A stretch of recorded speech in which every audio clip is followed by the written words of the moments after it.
Today I wanted to do a review on my Wolverine Super 8 and 8mm digitizer.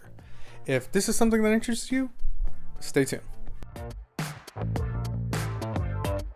One of my major qualms with film processing and digitizing companies is just the price of digitizing. And I remember when I first started going, they'll ask you, or I think they still do ask you, do you want this in standard or high definition? And it used to drive me crazy. Like, this was back, I think in like 2013. I was like, it's 2013. What do you mean?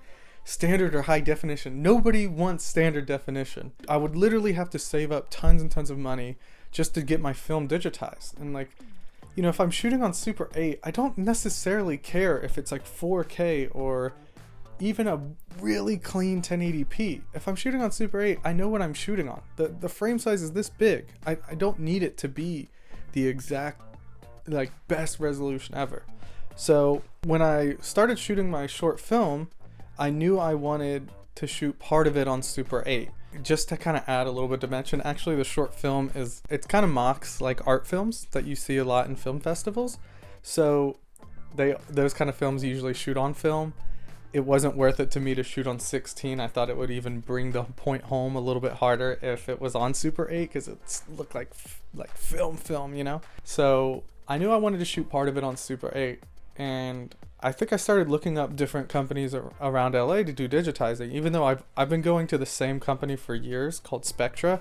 Those guys are amazing. They do great work. I love that place. But it's super expensive, or at least it felt super expensive to me to get something digitized there. So I think because I was looking up getting my film digitized, Google started showing me ads for the Wolverine Digitizer. And then they started showing me ads for the knockoff digitizers. So I thought, well, you know, you see the price. I think at the time it was like $400 or $500. I think it's a little bit less now. And I thought, well, that's really what I'm going to pay to get one roll digitized. If I digitize more than one roll, this is going to make my money back. So I did some research and I watched every YouTube video I could on the Wolverine Digitizer. And, you know, I decided I'm going to get it. So there's some pros and cons with this machine. Let's start with the cons. Con 1, the speed. It is kind of slow. It takes about 30 minutes to do. I don't really mind it too much, but 30 minutes is just kind of long enough where it's not like you can really go out and do something and then come back. You know, it's like you kind of need to be there. It's kind of constantly making noise too, so you don't really want to like leave it alone in case someone else comes in or you live with someone like me. It might annoy them, especially if you like leave it out and then you just kind of let it go for, you know, an extra 10 or 15 minutes. So it is kind of slow, but you know, I don't really mind that too much. The second thing is you're probably going to have to run it twice. And here's why. You do have options for the amount of exposure you want to give. So if you want to make it a little bit brighter, make it a little bit darker, it allows you to do that. But thing is, the latitude on this HD video isn't great. If your film is slightly underexposed, you're going to want to really make sure you overexpose your digitizing process. And then the same thing with like different scenes, right? So if one scene you're perfectly exposed, then you're going to pretty much have to run the whole roll as the regular exposure. And then another scene you're underexposed, you're going to have to raise it up and run the whole roll overexposed. And then, you know, back and forth for each thing. The latitude isn't great. And if you go to any Spectra, or I haven't heard great things about Pro 8, but I'm sure Pro 8 or even Photochem, any of these places, the HD file you're going to get is going to be in much better quality. You're going to have a lot more options for color correcting. You're going to be able to work with a lot more latitude.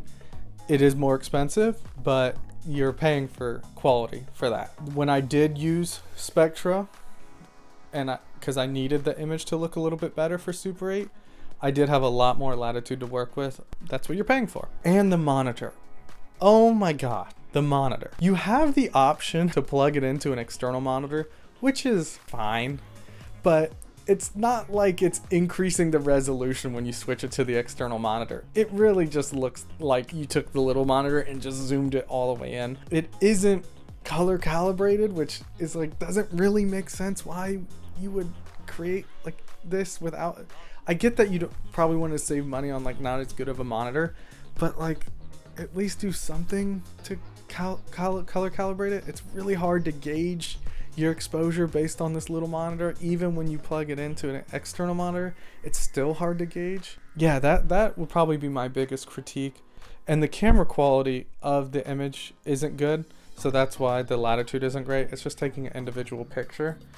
And I've seen people, they take the basic format of the Wolverine Digitizer and they add a new camera and a new lens, and the quality is ultimately better. Unfortunately, I'm not an electrician or a machine shop guy, so I do not feel comfortable opening mine up and changing out the camera and everything. The video I did find, I'll link down below, the guy doing it. If you're that type of person, by all means, give it a go.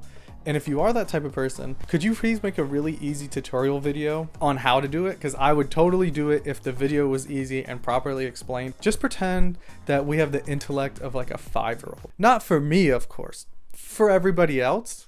It'll help everybody else. But that would also be really helpful.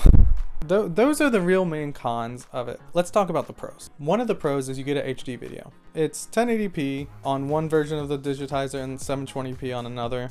I have the 1080p version. When you say HD, sometimes people think all HD is the same. It's not. Like I said before, the latitude isn't too great, but you know what? It is an HD video, and for the price, you can't really complain about not having a bunch of latitude. You're saving a bunch of money. It is good enough, and I think if you work with it and you figure out your exposure, you do need to get the exposure perfect, but once you do get the exposure that's right for the scene, then I've been pretty happy with it. And me personally, I upscaled all my Super 8 for the short film to 4K, and when I did view it on larger monitors, I haven't viewed it on like a big movie screen yet, but when I did view it on like larger TVs and stuff like that, it held up. I don't know, I showed it to a couple other filmmakers, and they just thought I just shot on a different camera. They didn't even realize that it was Super 8, which kind of sucked. A pro also is the price point. You're not going to beat the price. You literally will start saving money immediately. I was actually able to film my sister's wedding, which I haven't edited yet because I'm the worst brother in the world. I was able to shoot my sister's wedding, and it didn't cost an arm and a leg. I could actually buy an extra roll. So I think I ended up shooting 2 rolls for her wedding. It was kind of like my surprise to her that I was going to film it for her. And I was able to buy an extra roll because of the money I was saving not having to get it digitized. It's really easy to use. That's the third pro. The last thing I didn't want to put in pro and con because it depends on your viewpoint of what you want. The Wolverine really does kind of get rid of some of the grain. I think in its compressing of the file, it gets rid of the grain, and which gets rid of some of the detail. I really wish they created like a firmware or something. I would honestly rather give me the individual pictures you took, full resolution of whatever that camera is. I think it's only like a 3 megapixel camera. Let me have the option of getting the individual pictures and then creating a sequence for myself. This thing is really built for people who just have old reels that they just want to digitize for their own reasons, but it is being bought by filmmakers too. And some of us who have a little bit more technical knowledge in video editing, it would be great just give me the full resolution pictures, and then I'll turn it into a video myself.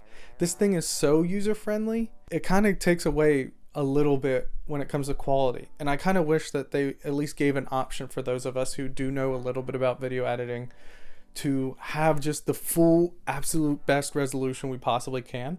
Because I still think, even though the camera isn't that great, I still think it probably is a little bit better than the final file.